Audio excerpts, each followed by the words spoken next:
first year, myself and Don Pruinger, we were just building our software, and I was still working full-time to fund us so that we had money to eat and just kind of have the basics in life. And our first office was in Don's mom's bedroom, and we hired a woman to sit in Don's mom's bedroom to look big. So we had someone answering our phone, and but yet we were just kind of we were in the house. And it wasn't until after year 2 that we had our first office, and it was, for me, it was total success. You know, it was validity. That, you know, it was only 2 rooms, but we had our own office.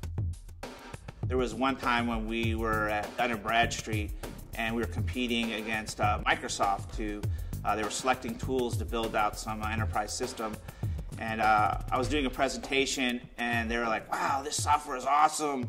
How many guys are working on that? You must have like 15, 20 guys. I was like, oh yeah, we had 15 guys working on this. And they're like, no way, you didn't have only 15 guys building all the software. It's like, oh yeah, yeah. And meanwhile, it was only 2 of us. And they're like, wow, this is great. So that was kind of an aha moment where we were really appreciated by respected customers that were very technical, building an important system and having that credibility and faith in what we were doing and validity of our technology. We have a big office in Sofia, Bulgaria, in Eastern Europe, and just amazing, passionate people there.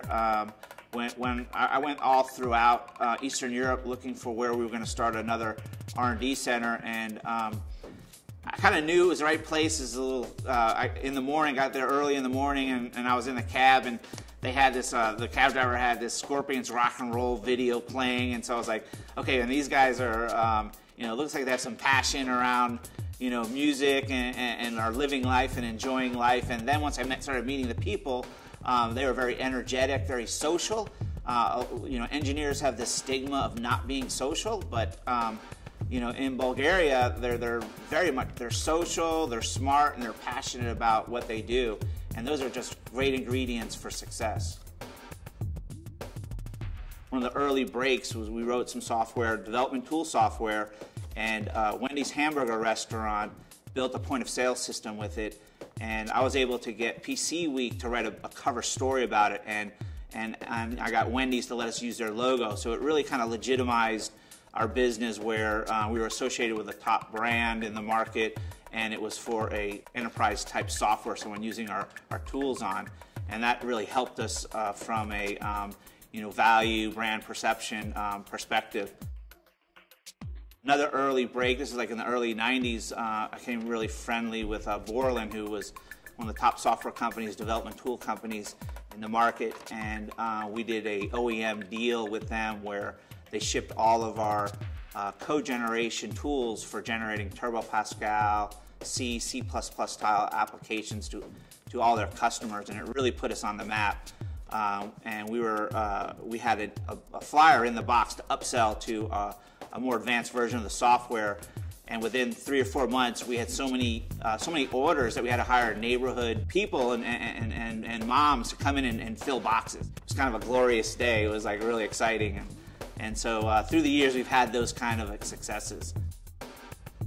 There was another big event when ProtoView and Sheridan merged together, and that was a kind of a pivotal moment where we also grew, where we strengthened our kind of top executive management.